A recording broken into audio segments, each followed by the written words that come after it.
Because the other thing that's happened is that the rate of technological transformation is so fast now, and the rate of turnover of things is that it is genuinely harder for people who are, say, 18 to 20.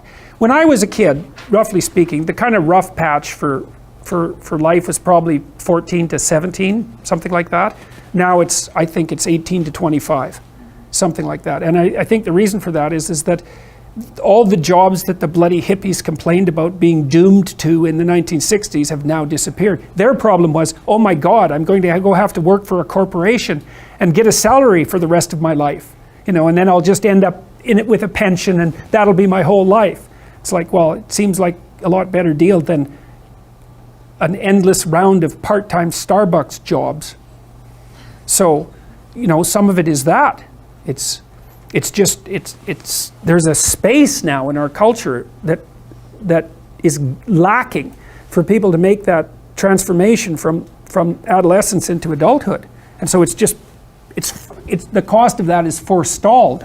It's not a good thing. What should happen when you go to university is you should learn how to think and formulate arguments. You should learn to think, speak, and write. That's what the humanities are for. They're to make you dangerous. Right? Because if you can think and speak and write, you're deadly. In a complex job, you're exactly what's necessary. But if you don't have that, it's like, what the hell good is the degree? We also seem to be tightly selected for the capacity to cooperate and compete, so that multiplies our cognitive ability. That's a huge part of it. And then we also seem to have constructed ourselves, so to speak, through sexual choice into these general purpose problem-solving creatures. And so we've internalized some of the Darwinian process. So you think, well, most animals will produce variants of themselves physically, and then most of those variants die. But human beings have built a mechanism, let's say, that's like a game engine. I think that's a really good, how there are game engines now that people have devised, they're computational devices.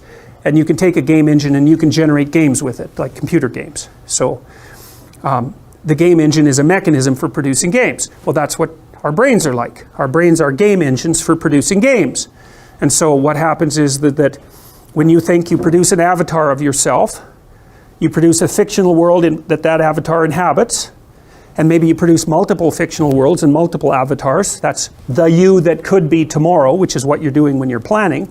And you walk the avatar through its potential routes, and those that look good you keep, and those that don't look good you kill. And so then you can embody the ideas that you keep and act those out, and hopefully the idea is that when you embody them, you're successful and you don't get killed. And so we've also when we've been selecting each other for cognitive prowess, we've been selecting ourselves for the ability to generate avatars out of ourselves and kill them instead of dying. It's unbelievably brilliant. And that's really akin to the human discovery of the future, right? The future is a place where variants of you could exist. It's something like that. And other animals don't seem to be able to do that.